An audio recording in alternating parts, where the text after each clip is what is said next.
আজকে এই ভাইফোঁটার জন্য আঁকা পাঞ্জাবিটা করতে করতে তোমাদের আমার ভাইফোঁটা কেমন কাটলো সেটা বলি। আমার ভাইফোঁটা ভীষণ ভালো কাটে প্রত্যেক বছরই। এমন কোনো বছর মনে পড়ছে না যে বছর আমি ভাইফোঁটা সেলিব্রেট করিনি। আমি ভাইফোঁটা দিতে যাই আমার মামার বাড়িতে, কারণ আমার মায়ের ভাইও রয়েছে সেখানে, আর আমার ভাইও রয়েছে সেখানে।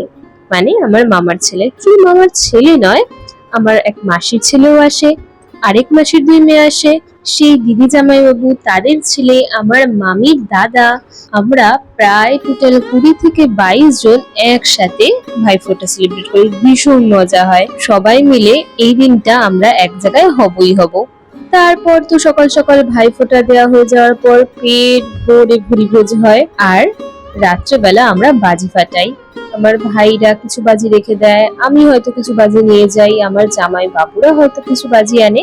তো আমরা ভাইফোঁটার দিন রাত্রেবেলা সবাই মিলে অনেক বাজি ফাটাই, ভীষণ মজা হয়। তোমাদের ভাইফোঁটা কেমন কাটে সেটা কিন্তু কমেন্টে জানিও। বাই।